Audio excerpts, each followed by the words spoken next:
everybody. Hi. I'm hoping this all holds together tonight because my booster is not working. Something's crazy. I hope. Let's see. Sound is good there. Let's do that. And there. Yes. You guys should have me be able to hear me good. Hi, Tamara. How are you? Nice to have you here. I am sorry that I was and I'm getting messages from my sister. It's been a bit. But first off, it's good to be here with you, Tamara, and anybody else lurking. Thank you. Hi, I'm Gretchen, and it's here for story and art. I'm having my Speedify's doing goofy things to me, not working the way I want it to, and just having one of those afternoons, days. It's okay though. Tomorrow I'm heading to my sister's for a bit, um, and for to help just hang out with her tomorrow afternoon, and then part of Saturday, and then Saturday I have something over in Yakima too, and then I'll be home on Sunday. Um, Good, thank you, Tamara. I'm glad you can hear me well. So I apologize for not being here on Sunday. Hi, Linda. Nice to have you here. Um, so the past week has been a bit insane. Um, I think it was last Friday. Yeah, I think it was Friday. I got a text from my sister late at night, and my sister Patty, and she sent a picture. It was the middle of the night of their garage on fire, fully engulfed in flames. The garage is not connected to the house, but they're on 3 acres, and it's in eastern Washington, so it's very dry. It completely consumed the 3-car garage, and her her car was burned to a crisp, so down to like barely metal frame. Uh, 3 lawn tractors and a whole bunch of tubs full of her daughter's stuff in the garage, in this 3-car garage. So that's been kind of a freak out, and it burned part of her fence that is on her side garden on her house, and part of the tree that she planted when Mount St. Helens blew, and has gotten much bigger. But so I'm going to go over tomorrow and just hang out with her for a little bit. And it was pretty crazy. So she's been a little shook. And then on Saturday, I was building something for back here. You can see I kind of changed my background a bit. And I was building that case thing that everything's all in. And I stayed bent over too long in the wrong way and kind of wrenched out my back. And so I've been in and out of trying to get my back straightened out and fixed. And then Sunday, Bob and I went to, I was determined I wanted to go to this studio tour on Bainbridge Island. And we knew we wouldn't be back. So that's why I had recorded that other show for you. And, but yeah, I've spent the week on the heating pad, ice, this and that to the chiropractor. And it's almost better. I've gotten it stretched out. I'm almost back to normal, but frustrating. So yeah,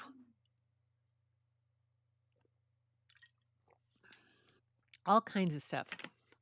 Sarah had to have these ablations done that they're trying to kill off her nerves. She calls it her iron bra. I know. From her double mastectomy that she had, she has no tissue, and the things it's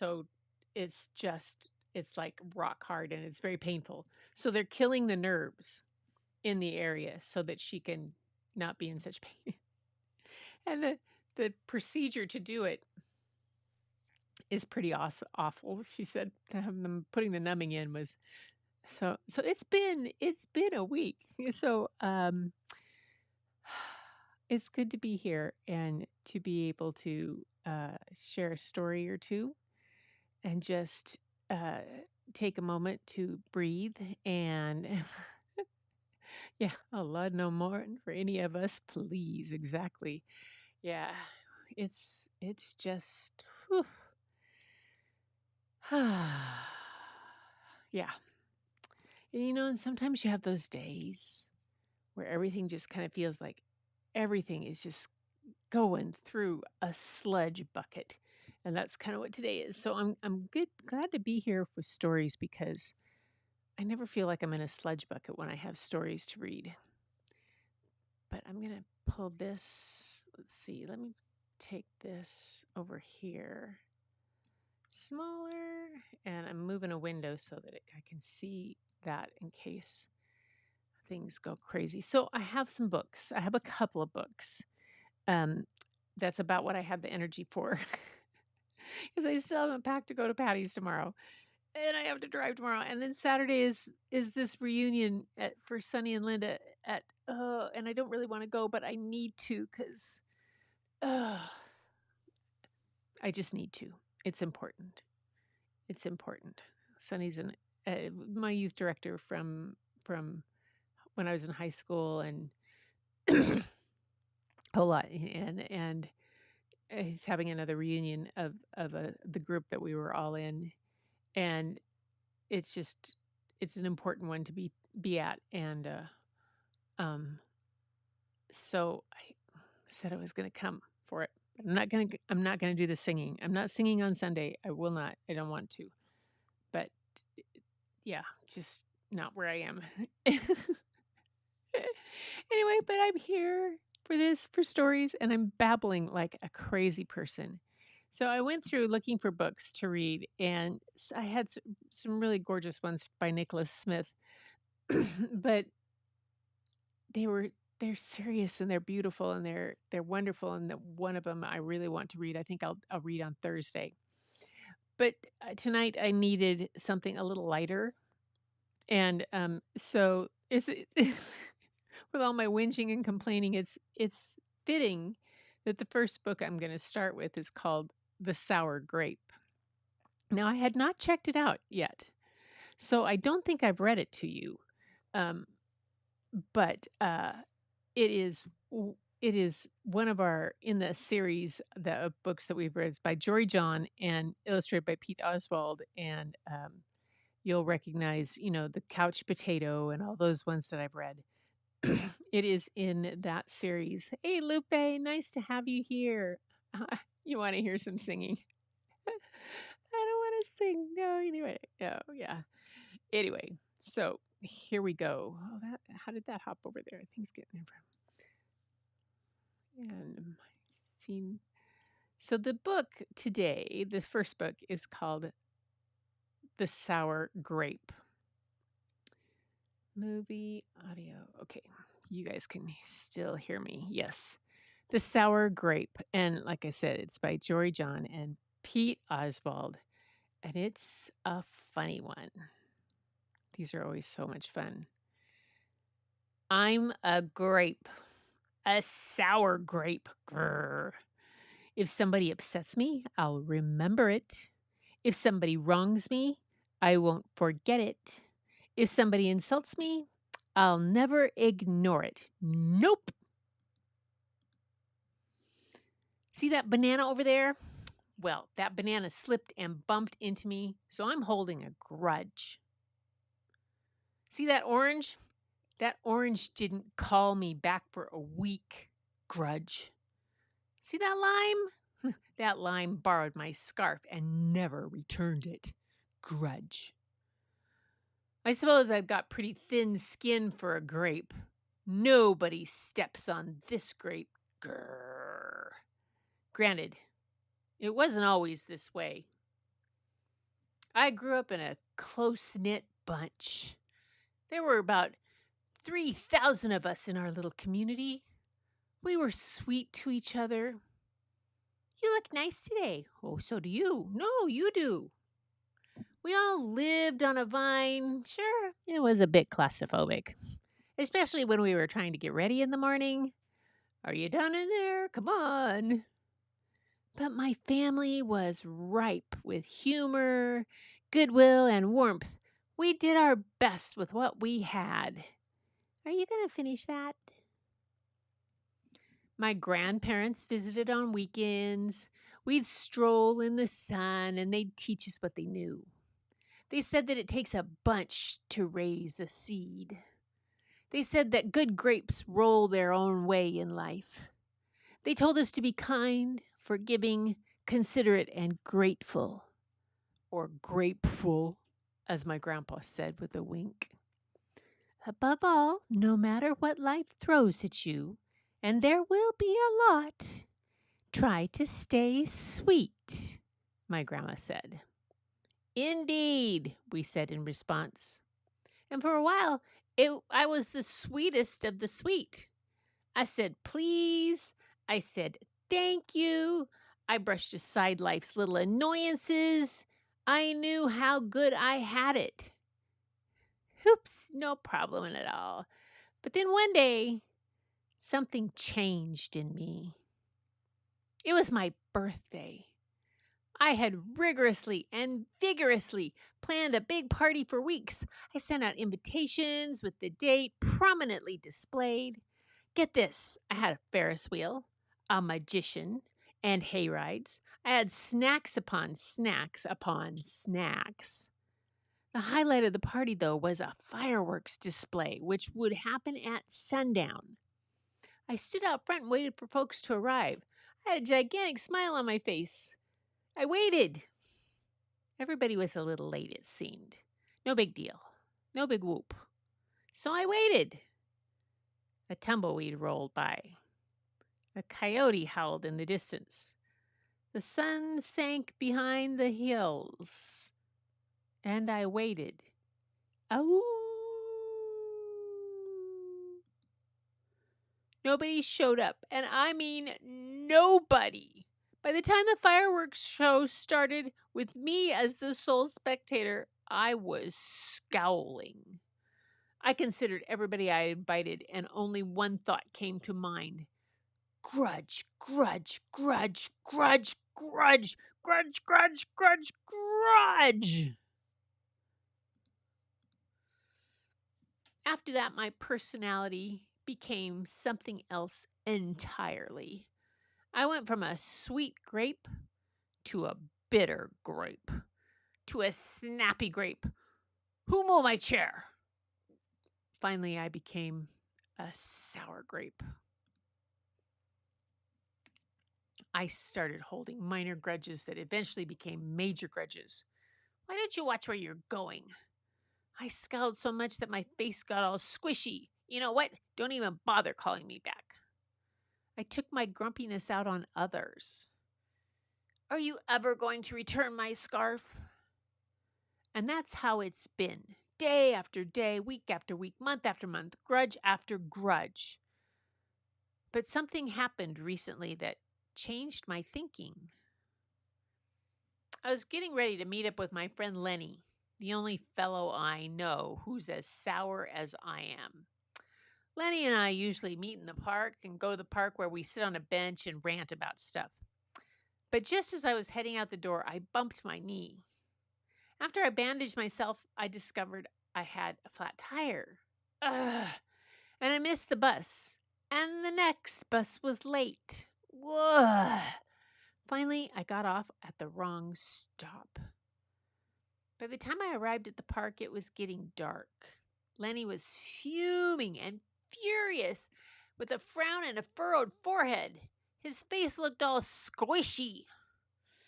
We agreed to meet at exactly 4 o'clock. You're 3 hours late.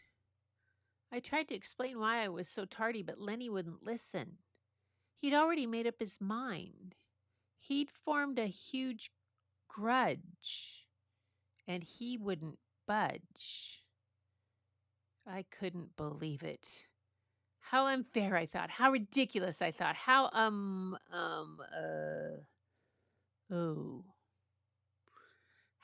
similar to the way I would react. Lenny was pretty worked up. He was pacing back and forth, emitting occasional grumbles.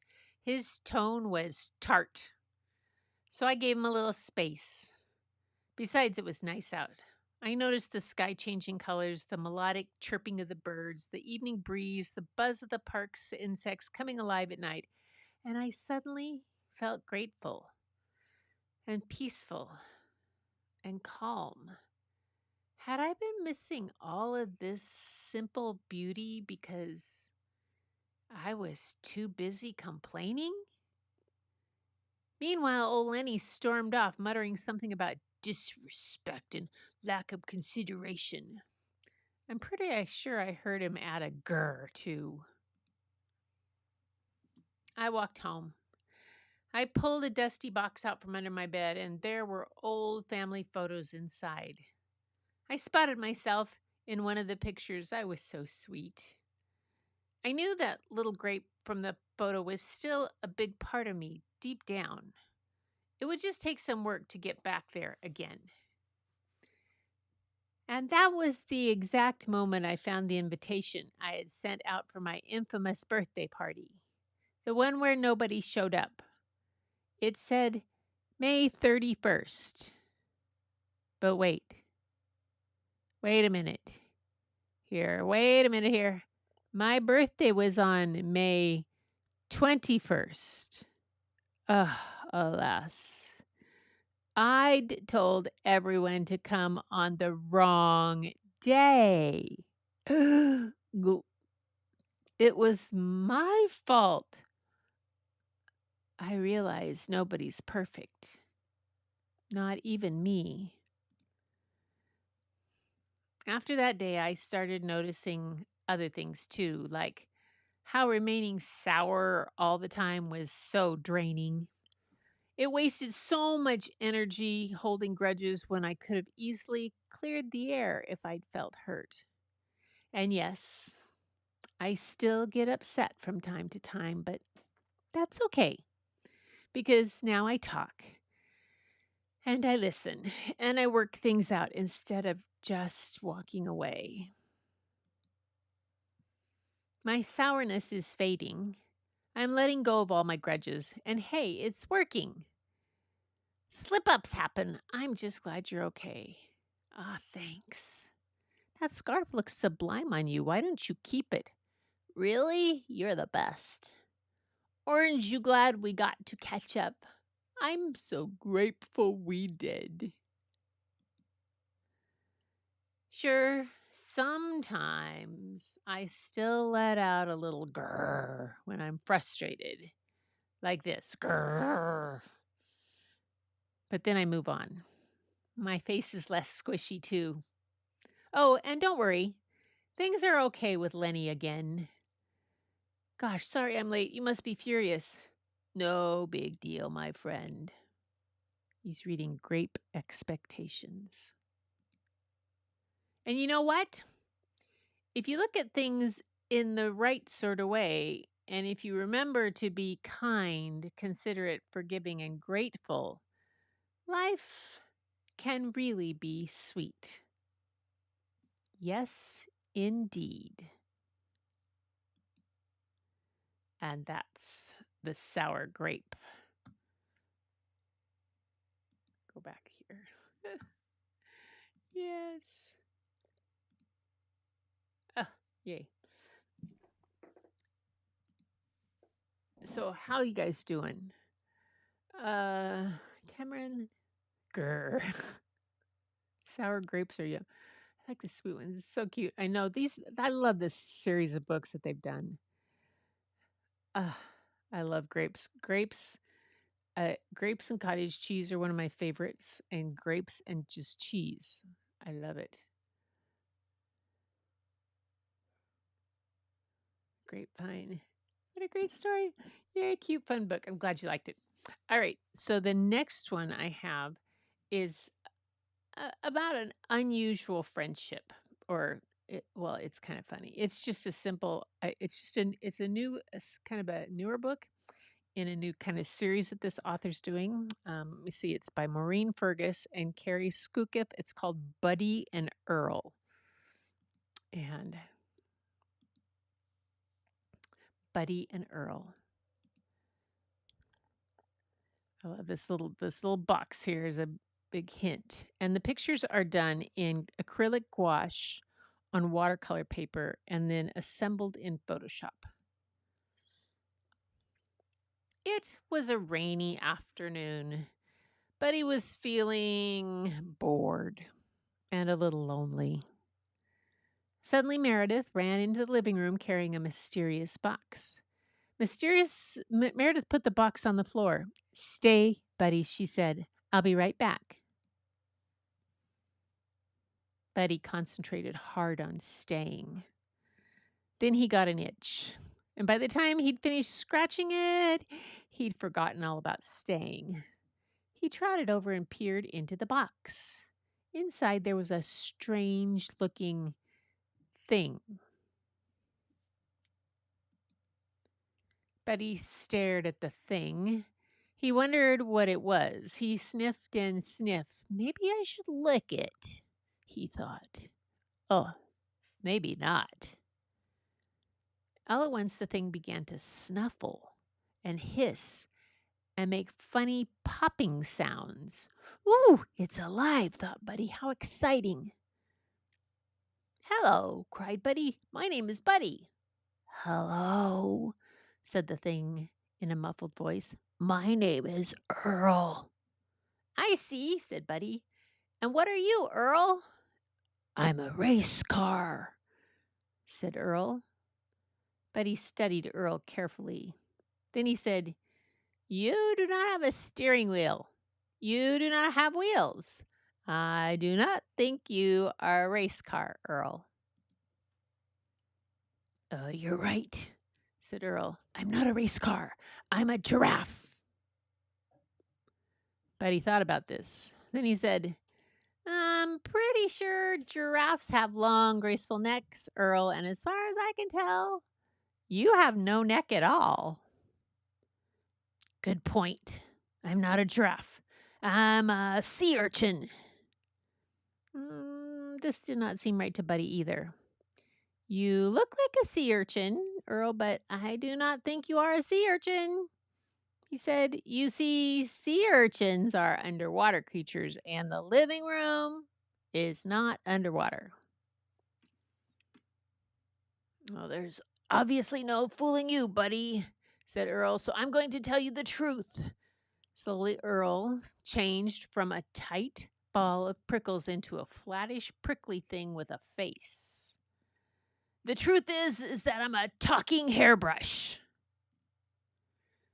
Buddy was almost positive that Earl was not a talking hairbrush.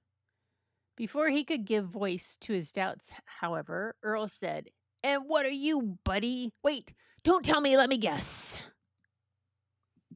Earl examined Buddy from top to bottom. "You're very tall," said Earl. "Are you a skyscraper?" No," said Buddy. Earl examined Buddy from side to side. "You look very strong," said Earl. "Are you a rhinoceros?" No," said Buddy. Earl examined Buddy from front to back. "You're furry with big ears and a long tail," said Earl. "Are you a mouse?" "No," said Buddy.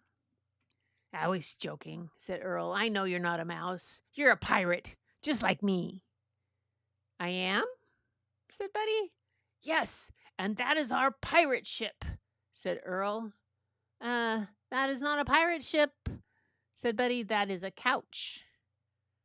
"All hands on deck," bellowed Earl.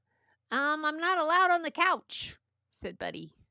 "Pirates can do whatever they want," said Earl, "so help me out of this box, quick, before the sharks get me."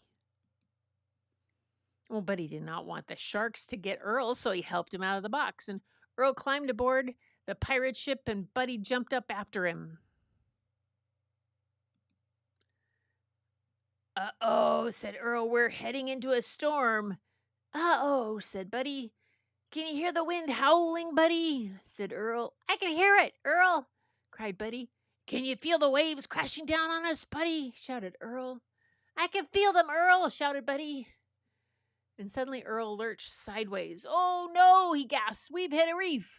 "Oh no," gasped Buddy. "What's a reef?" "We're sinking." "Fast, Buddy," shouted Earl. "Quick, jump onto that lifeboat." "Well, that's not a lifeboat," shouted Buddy. "That's a coffee table." "Jump!"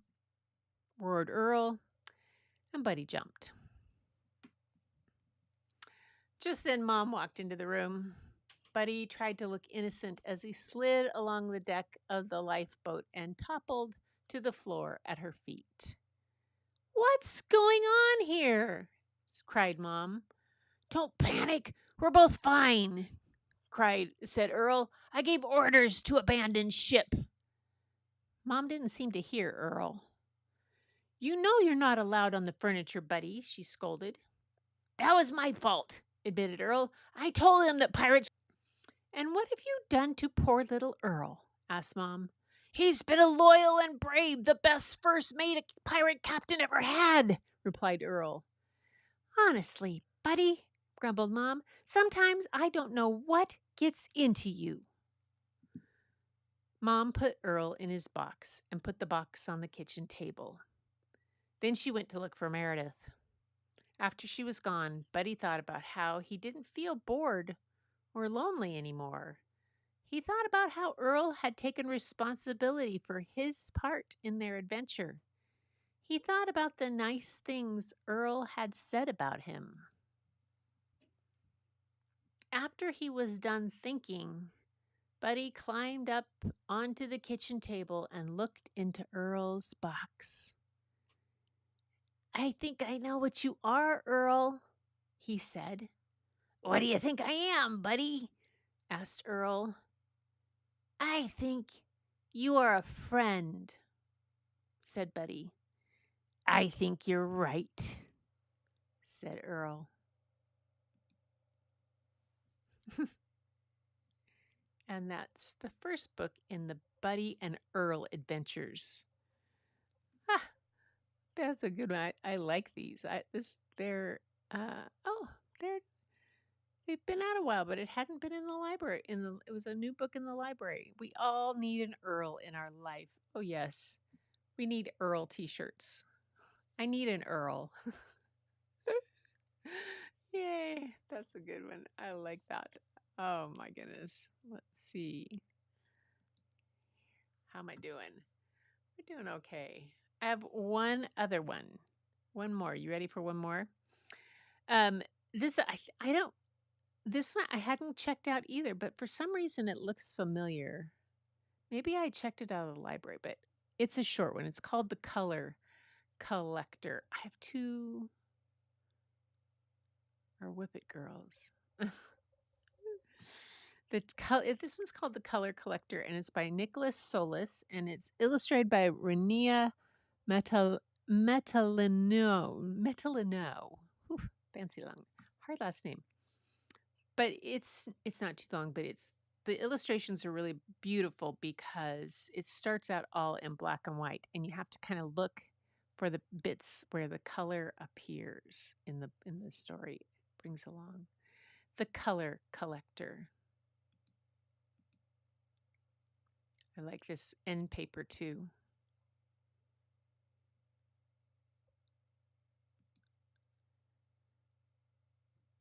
And I can't tell what the illustrations are done in. The writing is too tiny for me. She was new. She was quiet. I think she was lonely. That was the day I met Violet. I was new once. I said hello. She smiled a little, I think, but she was quiet. She lived near me. We walked home the same way. I was on one side, she on the other. Always quiet, always alone. Every day the same.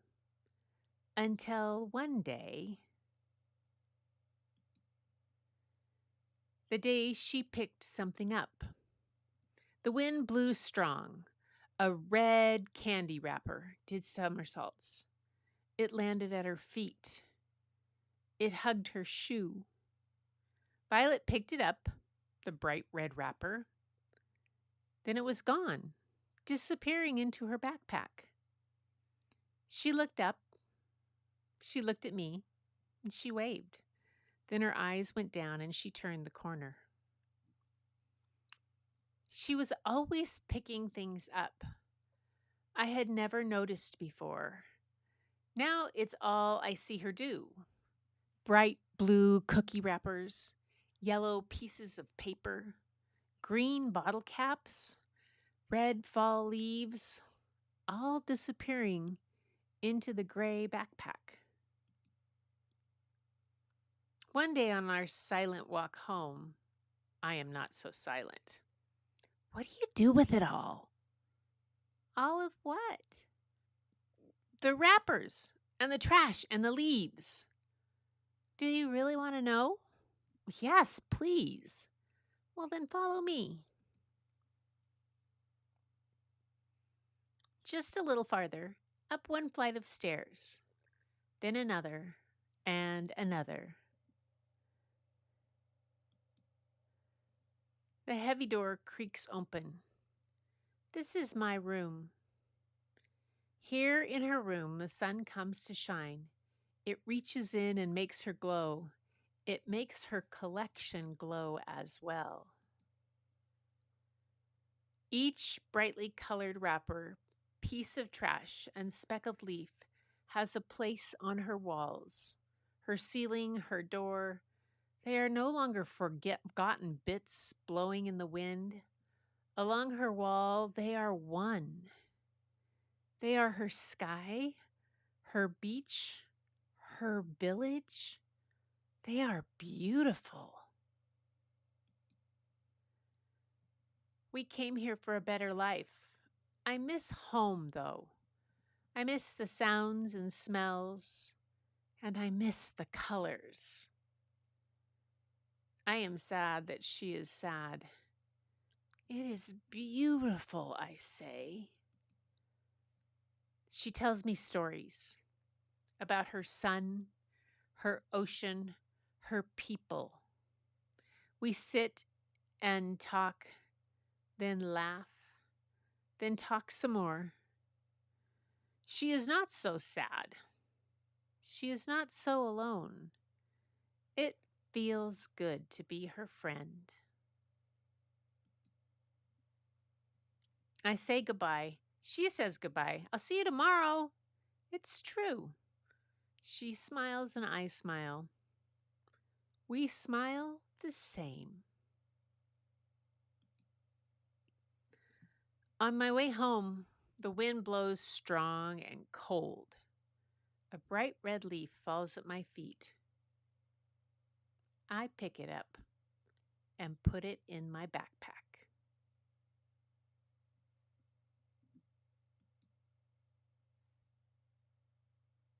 Yay. The color collector. Yes. I like that one too. Doggy talk. Oh, 2 Whippet Girls. Thank you. Oh my goodness. So, those are my stories, you guys. Thank you. I needed that. I really needed that. It's been, like I said, it's been a week. So, I'm heading over tomorrow to help Patty. There's nothing I can really help with. She's had the insurance adjusters out to deal with she's lived at where she is. They've lived there since probably 1980, maybe, I think. Yeah.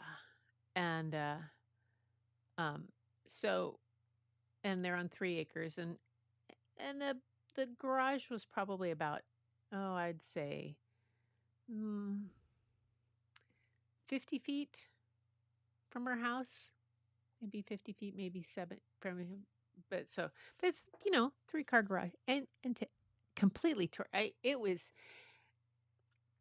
the metal roof melted, everything. It was burned so hot they couldn't even find what started it. That's how hot of a burn it is. The fire marshal came out and he says, we can't find anything. But Eastern Washington is dry lands and it's very dry and over there and it's been very hot and who knows what got going. And yeah, so I'm just going to go over. She just needed a sister to come hang out with her for a bit. So that's what I'm going to do tomorrow. But I will be back on Sunday. And I'm glad you liked the stories tonight. And I'm glad I settled in and read them because they sure changed my mood. I was in a bit of a funk, that's for sure. I was in a bit of a slug fest here with trying to figure out, get things done.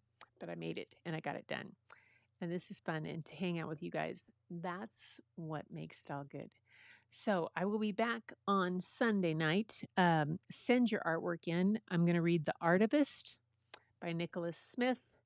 And I might read, there's another one called Love in the Library. I think it's called Love in the Library. And it's really good. But those are what I have planned. And The Artivist is beautiful. I think you'll really like the artwork in it and what he's done. So I'll see you on Sunday with more stories and your art. Let's see, what have I been doing? I'll be able to show you. I've got Tamara sent in something for last Sunday, and of course I wasn't here. But I've been doing some work on my dry pigment rub and had some practice with those, so I worked on that. So that's what we'll do. And we'll see you on Sunday. And until next time, everybody, keep looking for the beauty hidden in plain sight. It's all around you. But the first place you'll find it is when you go look in the mirror. I'll see you next time.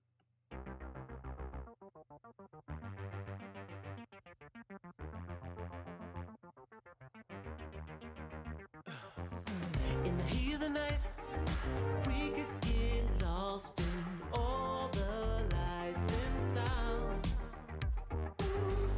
Feeling alright, we won't go home, we would just stay here downtown. There's not just stars on the boulevard, they're in the light in your eyes.